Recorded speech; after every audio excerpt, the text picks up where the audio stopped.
บัดนี้เป็นครั้งที่118ตรงกับวันที่7มีนาคมพศ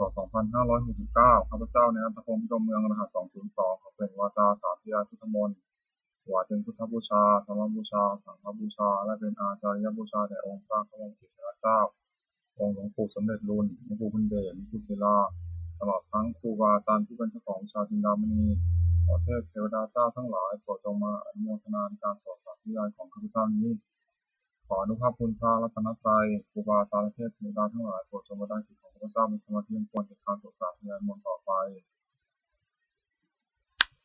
บทสวดชุมนุมเทวดาสัมมันตาจากาวาเรโสอัตราคาชันตุเทวตาสัทธมังมุนีราชสาสนตุสักขามุขทัง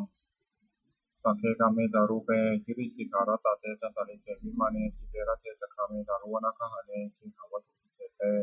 ปุมมาจายิตุเทวาชาลสารวิสเมยขะคันทพะนาคาติคตาสังเกยังมุนิวารวจนังสัตวเมสนันตุธรรมสวนากาโลอยัมพันตาธรรมสวนากาโลอยัมพันตาธรรมสวนากาโลอยัมพันตาบทสวดนามการสิทธิคาถานะโมตัสสะภะคะวะโตอะระหะโตสัมมาสัมพุทธัสสะนะโมตัสสะภะคะวะโตอะระหะโตสัมมาสัมพุทธัสสะนะโมตัสสะภะคะวะโตอะระหะโตสัมมาสัมพุทธัสสะบทสวดสัจจกิริยาคาถานาทิเมสารนังยังพุทโธเมสารนังวรังเอเตนะสัจจวเชนะโสติมิหุสัพพทานาทิเมสารนังยังธัมโมเมสารนังวรังเอเตนะสัจจวเชนะโสติมิหุสัพพทานาทิเมสารนังยังสังโฆเมสารนังวรังเอเตนะสัจจวเชนะโสติมิหุสัพพทาบทสวดมหาการุณิโกนาโถติยาธิกาคาถามหาการุณิโกนาโถอัฏฐายาสัพพะปานินางปุเรตวาปารามิสัพพะปะโตสัมโพธิมุตตมังเอเตนะสัจจวเชนะมังโตสัพพุปทวามหาการุณิโกนาโถหิตายาสัพพะปานินางปุเรตวาปารามิสัพพะปะโตสัมโพธิมุตตมังเอเตนะสัจจวเชนะมังโตสัพพุปทวามหาการุณิโกนาโถสุขายาสัพพะปานินางปุเรตวาปารามิสัพพะปะโตสัมโพธิมุตตมังเอเตนะสัจจวเชนะมังโตสัพพุปทวาบทสวดมหาสมัยสูตรเอวัมเมสุตังเอกังสัมมยังภควาสัพเพสุวิหารติกัปเปโลทุสมิมหาวเนมหาตาภิกขุสังฆนาสัพพิมัจจมเตหิภิกขุสัพเพหิสัพเพวะอรหันเตหิทัสสหิจาโลกะทัพหิเทวตาเยปุเยนะสัมมิติตาโหติภควตังทัสสนิยาภิกขุสังฆจจะนาตโคจตุนังสุทาวาสกายิกานังเทวานังเอตัสหุสิยันโตภควาสัพเพสุวิหารติกัปเปโลทุสมิมหาวเนมหาตาภิกขุสังฆนาสัพพิมัจจมเตหิภิกขุสัพเพหิสัพเพวะอรหันเตหิทัสสหิจาโลกาทัตุหิเทวตาเยปุเยนะสัมมิติตาโหติภควตังทัสสนิยาภิกขุสังฆจะยานุนามยปิเยนะภควาเตริปัสสกามายามะปัสสกัมมิตวาภควโตสัมภิเยตัสเสทาภาภาสายนาตินันทโกตาเทวตาสายถาปินามะพะละวาปุริโสสัมมันชิทังวาทหังภาษารยะภาษาตังวาทหังสัมมิชยะเอวะเมวะสุทธาวาสุเทเวสุอัตตรหิตาภควโตปุระโตปัสสุระหังโส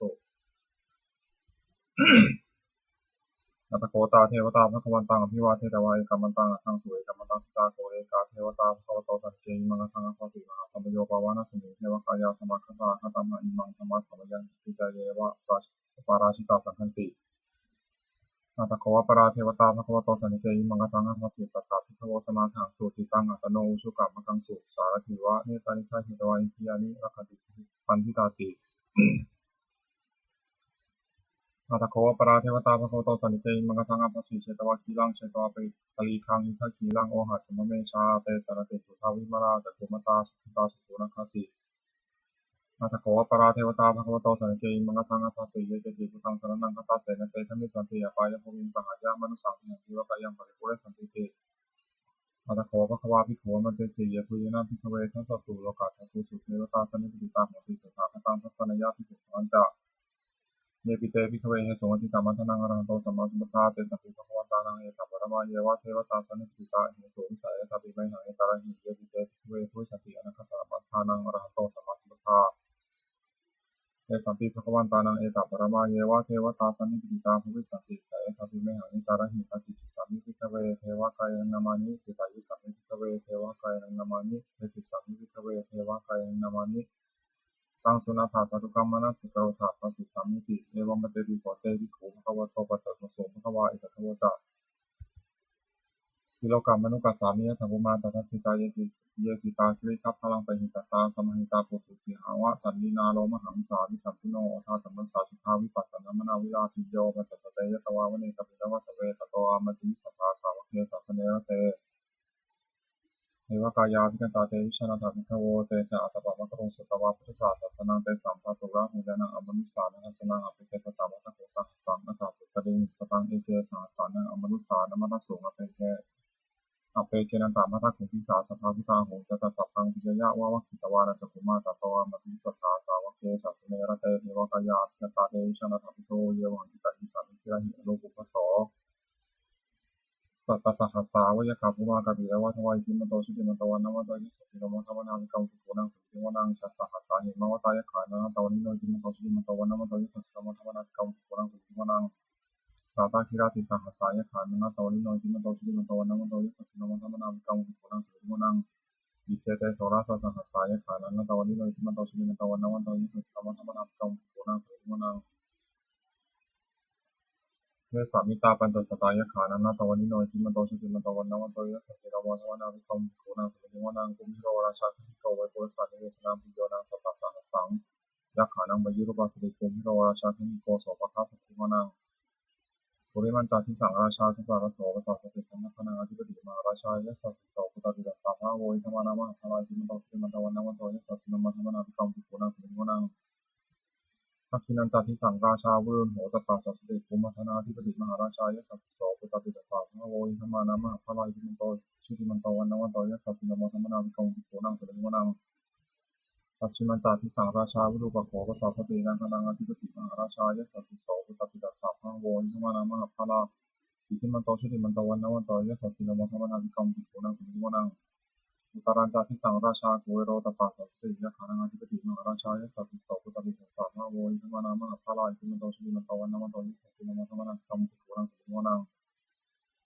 ปุริมาทิสังทัตตารัตโถตัคคิเนนาวุนหะโกปัจฉิเนนาวุปะโขโกเวโรตังทิสังจตารโรเตมหาราชาสมันตาจตุโรทิสาทัพพะละมนาอัคังสุวเนกัปปิอวัฏเวเตสามายาวิโนทัสสะอากูลจันนิปัสสถามายากุเรนทุเวเตนทุวิภูจาภูโตสหะสันทโนกัมมะเสโธจาคินุคันตุนิคันตุจาปนาโทปะมัญโยจาเทวสุโตตมาตลิจิตาเสโนตะคันตโพนโรราชาชโนสัพโพนาภูกันจัสสิโธเทวติมพโรสุริยวัชสาเอเตจันเยจราชโนคันตภาสาราชุติโมธรรมนาธิกัมปุรังสุติโมนังตถาภูนาภาษานาคาเวสาราสหตัสสกากัมภาลสัมปราอกุบายคาสหายาติปิยามุนาหิตารัตถาคุณคายะเทสิโนเอราวันโนมหานาโคโสภคาสัมปิโมนังเยนาคาราเชสหัสสาหันติทินาทิชาปฏิวิสุทธิจักขูวิหายะสัตเทวนามัชรตาจิตตาสุปนาอิติเตสานามังอภัยยันตถานาคาราชานามังสิสุปนาโตเกรามกาสิบุโตสันหิวัตันหิภาวะหายตานาคาสุปนาสารนังตังสุขังชิตาวชิระหัตเถนะสมุทังอสุรสิตาทัตโตวสวัสเสเตอิมันโตยัสสิโนกาลคันธามหาภิสมาสุราธนาเวทัสสาเวปาจิติสุติปิจาปหาราโทนมุติสหสัพพัญจปริปุตตานังสัพเพโรจนามกาสมิตวะพิเศนังราหุปธรรมุปาทมุงสัมโยธานิทันเตติคุนังสมิทวนังนาโปตเทวาปฐวีจาเตโชวายโยตถาคโมวรุณาเทวาสโมจายสัสสะสหเมตตากรุณากายิกาคุเทวายสัสสิโนทัสสิเตทัสสะกายสัพเพนะตวันนิโนจิมันโตชุติมันโตวันนวันโตยัสสะสิโนโมธรรมนาภิกรรมภิกขุนังสมิทวนังเวทูตเทวาสหลีจาอสมาจตุเวยมาตทัสสุวนิสัตนิวาจันทมัทุกุรกิตาสุริยสุวนิสัตนิวาสุริยมัทุกุรกิตานะคาตานิปุระเทวาอาคูมันทวะละหังกาวสุนังวาโสเสโทสักโขปะคาปุรินโตทัสเสเตทัสสะทากายสัพเพนะตวันนิโนจิมันโตชุติมันโตวันนวันโตยัสสะสิโนโมธรรมนาภิกรรมภิกขุนังสมิทวนังอัฏฐคูสาวุเทวาชาลมัคคิสิกขาริวะอริคคาจโรทัสสะอุมาบุปผาอิภาสิโนวรุณาสหธรรมาจะอจิตาจะเนชิตาสุริยะอุจราอาคูสาวเนสิโนทัสเสเตทัสสะทากายสัพเพนะตวันนิโนจิมันโตชุติมันโตวันนวันโตยัสสะสิโนโมธรรมนาภิกรรมภิกขุนังสมิทวนังสมานามหาสมานามนุสามนุสุตมากิคาปทุมสิกาคูมโนปทุมสิกาถาภูหโยเทวายะจารุหิตวาสิโนปาราคามหาปาราคาคุเทวายะสัสสิโนทัสเสเตทัสสะทากายสัพเพนะตวันนิโนจิมันโตชุติมันโตวันนวันโตยัสสะสิโนโมธรรมนาภิกรรมโมธรรมนาภิกรรมภิกขุนังสมิทิวนังโสกาการุมหารุณาอาโคยธนสาสหโอทาตกยะหาปาโมขาคุเทวาวิจักนาสัทธามัตตาหาราคชามิสกาจะยัสสะสิโนธนายังอาคาตุชิโนโยติสาโยสติทัสเสเตทัสสะทากายสัพเพนะตวันนิโนจิมันโตชุติมันโตวันนวันโตยัสสะสิโนโมธรรมนาภิกรรมภิกขุนังสมิทิวนัง เขมิยาตุสิตายามากัตถกาจายสัสสิโนสัมพิตกาลามาเสถาโชตินามาจาอาสวานิมันนาราวิโนอาคัวถาภูปรานิมิตาทัสเสเตทัสสะกายาสัจเจนะนุตตวันิโนอิมันโตชุติมันโตวันนวันโตยิสัสสิโนมันทวนากัมภุโขนังสัจโมนังสัตเถเตเทวานิกายาสัพเพนันตวันิโนนามันวายินาคันโฉเยเจเยสันสาสหะปวุฒาจาริมันติตังอุปาทินัมมนาสวานะโมคตรังนังคังตันทังวาสิตาติตังสุขมาปรามโตจักปุตตาอิทิมโนสาสนังกุปโรติโสจักโสภะสมิริโมนังสหัสสะพระมาโลกานังมหาพระมาพิตติอุปโนชุติมันโตปิสมากายโยยิสัสสโสทัสเสถาอิสราภูปัจเจกาวาสวัตติโนเตสัจจะมัชโตอาคาหาริโตปริวาริโตเดชสัพเพพิกันเตเสนติเทเวสัพพมะเกมาราสินาติกัมมิปัสสะกนาสัมปติยานิภาคณาภาคมุตตาลักขินามัทมุติโวสมันตาปริวาริธามาโวมุจิภาโคจินังอิริตถามาเชโนกันหะเสนังเปเสวิปานินาตระมหตัสสนังกัตวานัมเทระวังยะถาโมสโกมิโกสันยะโตสัพชิตโตปะทาโสปะชิตาวติสังโฆโตเสียงวเสตัจจสัพพังอภิยยะโมวคิตวานะจักขุมาตัตวามติสัทธาสาวกเกสัสเนระเตมาราสนาคันตาเตวิชนะมติโตเตจาอัตตปะมะกรุสุตวาพุทธศาสนังมิการาทิปะคะโมเมสังนัมมปิชยุสัพเพวิชิตาสังฆามาพิยติตายะเหสิโนโมทติสาภูเตมิสาวกาเตชะเนสุปฏิโมโสจุลาชยปกรณ์นะโมเมพุทธาเตชะสารัตนตยธรรมิกาเตชะปสิทธิปสิทธิวานารายะปารมิสุราสิทธิธรรมาจะอินทาจาตาสุโลกาตัมพิรักขกาสมุทาภูตงสังฆาจะสัพพมาชยปสิทธิพวนตุเตชยชยธรณีธรณีอุทธีอุทธีนาทิตทีชยชยขพลธรณีสายนิราเสสยะเมรุราชพลนรชีชยชยคัมภีราสงคีนาเคนนาคีดิสาสาตุตากาลีชยชยกุณิมิตารกีชยชยสิงคีสุทธานมุขชาชยชยวรุณมุขาสัตตาชยชยตัมปาตินาคาคุลคันโทชยชยคัทพลนตุรงสุการาภูชงสีหายคติตาชยชยวรุณมุขายาตาชิตาชิตาเสนานีปุณสุทธินรดีชยชยสุขาสุขาชีวีชยชยธรณิตะเลสัทธาสุชยาชยชยธรณีสันติสัทธาชยชยมังคลาบัญญาโภเคชยชยวรุณยเกชยชยรักขเสสุรพุชเดชาชยชยกามเมนคนาชยชยราชาธิดาสาชัยชยชยปฏิสัพพังชยชยอรหันตาปัจเจกาพุทธสาวังชยชยมหิสุโรหโรหรินเทวาชยชยปมาสุรโขชยชยนาโควิรุณหโควิรุปโขสันนิมารวิอินโทจาเวนะตโยจากกุเวโรวรุโนปิจาอคิวโยจาปาติโหกุมารโรทดารัตโกสารสะมหาธิวาสิกิตาภสสะอัทโยอิชิโนสาวกาชย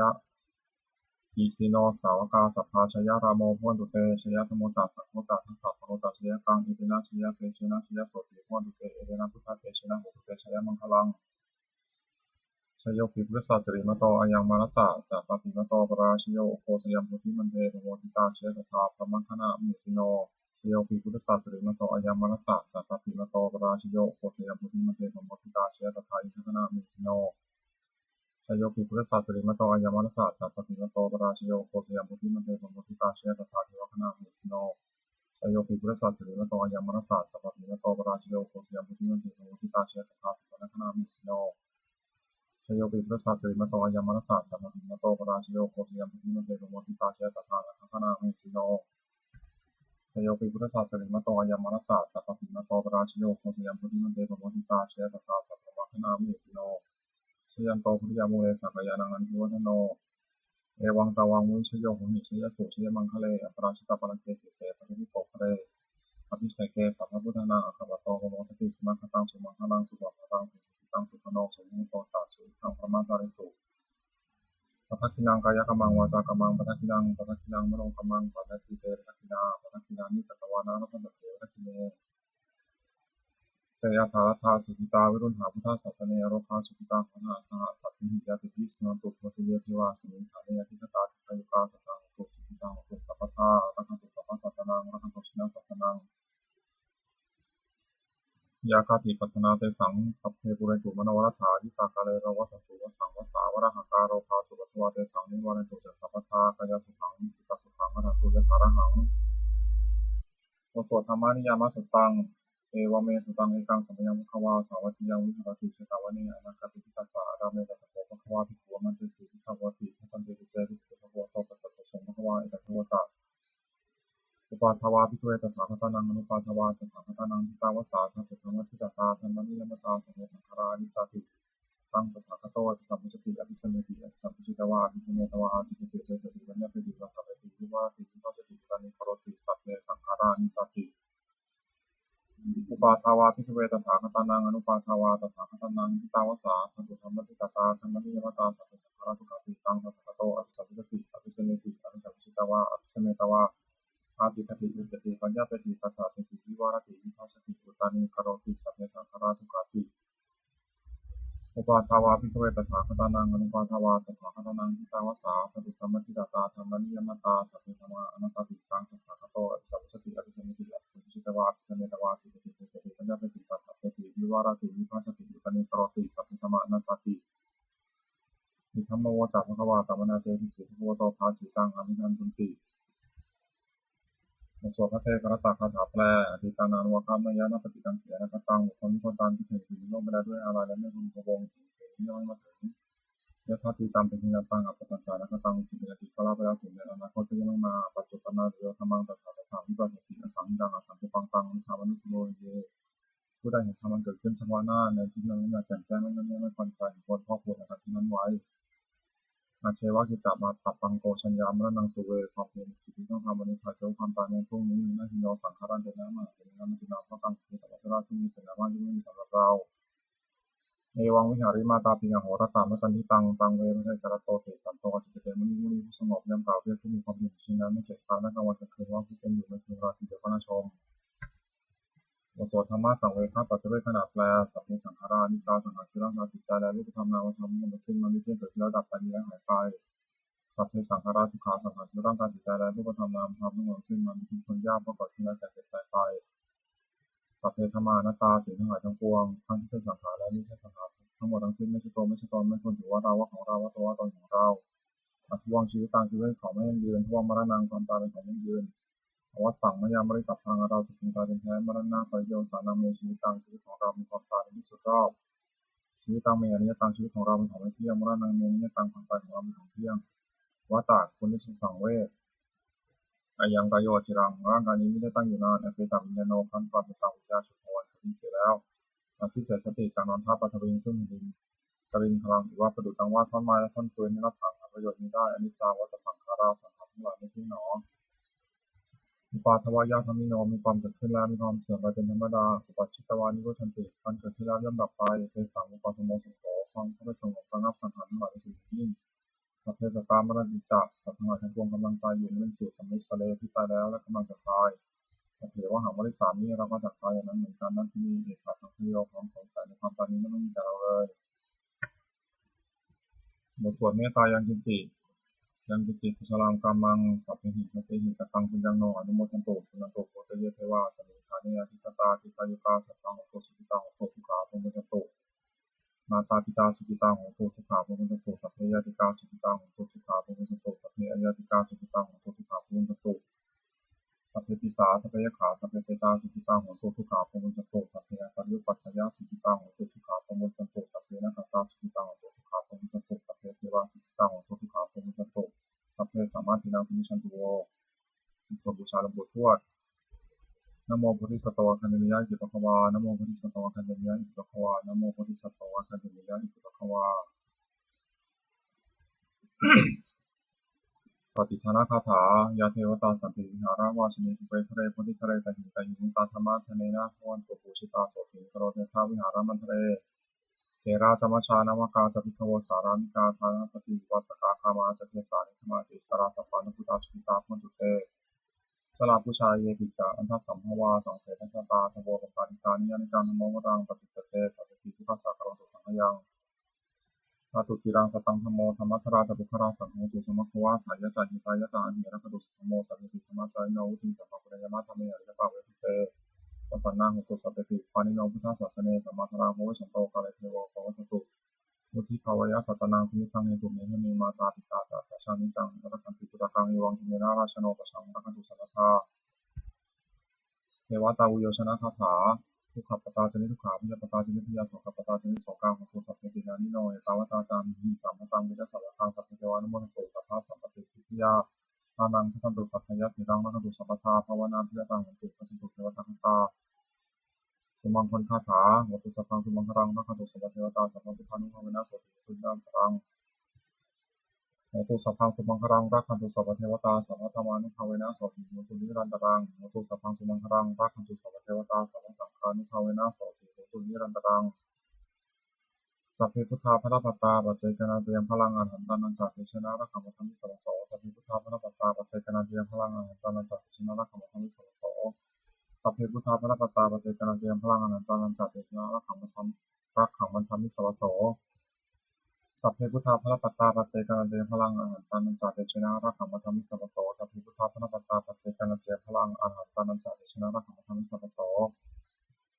สัพเพพุทธาภรปัตตาปัจเจกนาเตยมพลังอรหันตานันจาเตชนะรักขมธรรมิสวโสสัพเพพุทธาภรปัตตาปัจเจกนาเตยมพลังอรหันตานันจาเตชนะรักขมธรรมิสวโสสัพเพพุทธาภรปัตตาปัจเจกนาเตยมพลังอรหันตานันจาเตชนะรักขมธรรมิสวโสสัพเพพุทธาภรปัตตาปัจเจกนาเตยมพลังอรหันตานันจาเตชนะรักขมธรรมิสวโสด้วยอำนาจแห่งบุญกุศลที่ข้าพเจ้าได้สวดสาธยายพระพุทธมนต์นี้ข้าพเจ้าขอน้อมพระราชที่ถวายเป็นพระราชกุศลแด่สมเด็จพระนางเจ้าสิริกิติ์พระบรมราชินีนาถพระบรมราชชนนีพันปีหลวงผู้เสด็จสู่สวรรคาลัยขออานิสงส์แห่งบุญกุศลนี้จงเป็นสรรเสริญมงคลแก่ข้าพเจ้าแท้ข้าปลอดภัยจากทุกโศกโรคภัยอันตรายทั้งปวงนี่แหละและสุขภาพมั่นคงเป็นสัมมาอาชีพและชอบธรรมเพราะว่าไม่มีหยดหย่อนเรื่องตนของเราไม่มีแด่ข้าพเจ้าขอให้ข้าพเจ้ามีสัมมาทิฏฐิตั้งมั่นในธรรมคำสอนขององค์สมเด็จพระสัมมาสัมพุทธเจ้าดำรงอยู่ในความเป็นตลอดกาลนาน อีกทั้งขอเทพเทวดาทั้งหลายผู้ได้อนุโมทนาสาธุการในบุญกุศลนี้โปรดประสิทธิ์ประสาทพรน้อมส่งอนุภาพแห่งมงคลไปสู่ถึงมงคลพระวิจัยด้วยสิ่งทั้งฝ่ายไทยและฝ่ายลาวรวมถึงวัตถุมงคลทั้งปวงที่สามสิ่งนั้นบริเวณที่จัดสร้างขึ้นที่เปรียบด้วยพุทธานุภาพเทวานุภาพและนิพพานุภาพศักดิ์สิทธิ์อำนวยผลให้สิริมงคลแก่ผู้ครอบครองและบูชาทุกประการเทอ